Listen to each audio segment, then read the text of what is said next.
Okay, well, welcome back. We're going to do another problem right here, another multi-solution. So we want to find all the solutions again. Find all solutions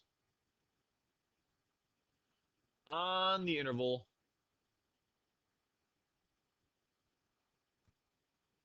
from 0 to 2 pi. It's close, open interval at the end right there.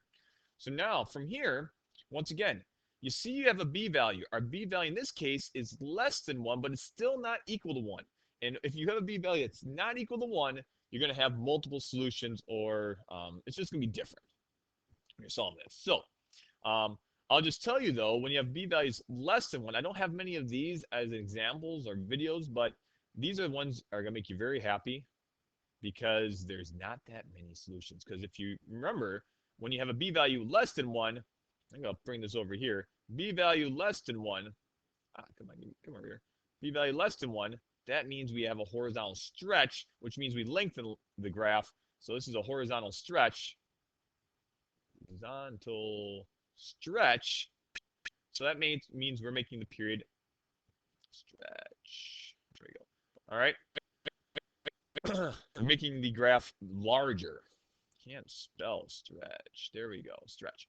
Okay, so remember lengthening the period. We're lengthen the period of the function, of this trig function. So we're lengthening the period. Remember that. That's a good graphing tip. So this is going to make you happy. If you don't know why, you'll find out in just a second. Okay, so without further ado, that's French for without further ado.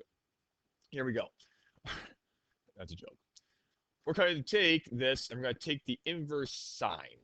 Okay, so we're going to solve this to get it by itself. So we have x divided by 2. We're going to take the inverse sign.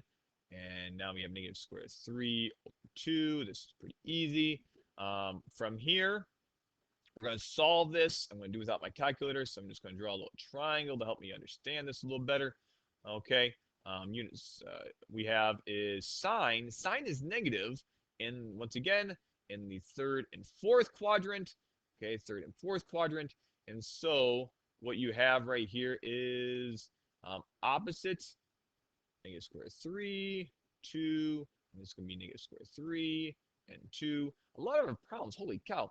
All right, so what we're looking for right here is we're looking for this one, and then we're looking for that one right there, those angles.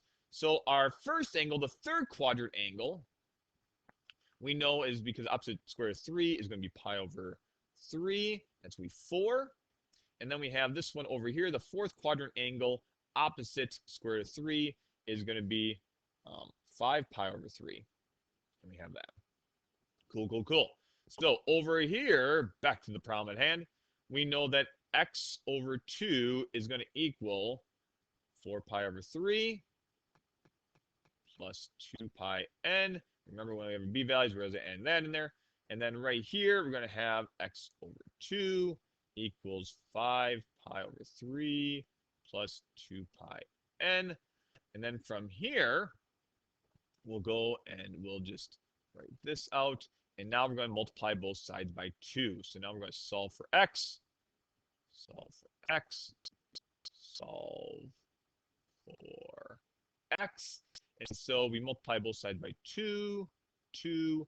This will turn into x equals, multiply by 2. It's going to be 8 pi over 3. All right. Multiply this by 2. It's going to be plus 4 pi n. Oh, my goodness gracious. Multiply this by 2. We're going to have 10 pi over 3. I don't know why I have a 2 there. It should be a 3. 3. And that's going to be plus 2 pi n.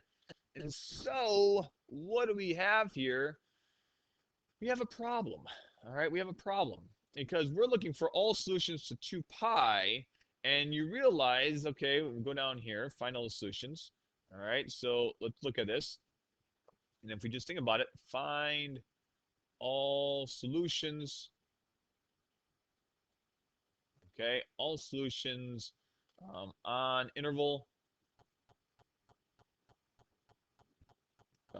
from 0 to 2 pi.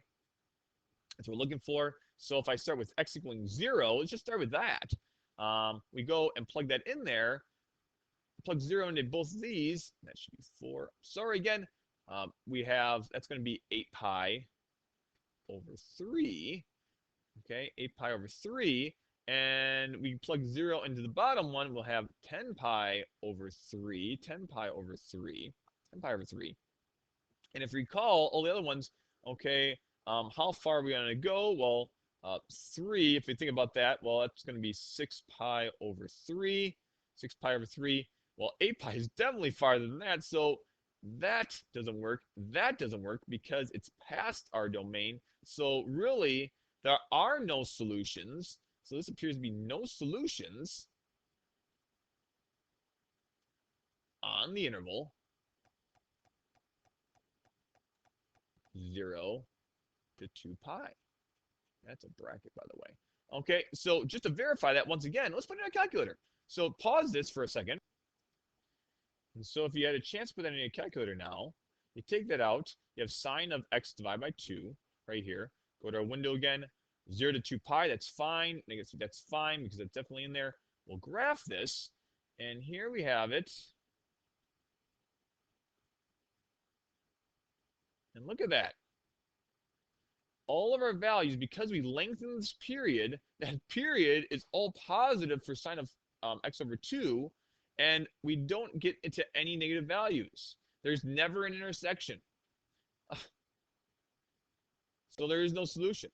And so right here, when we're doing this, there is no solution, and we did verify that right there, okay? And we found that because we lengthened the period so much that it went past what we actually can find. All right, so I'm going to box this in. There is no solution because of the lengthened period, and that's the reason why. Okay, well, I hope this helps you out. I told you would be happy about this one. All right, yeah. Okay, yeah, we're going to do some other ones in just a little bit. Good luck and God bless.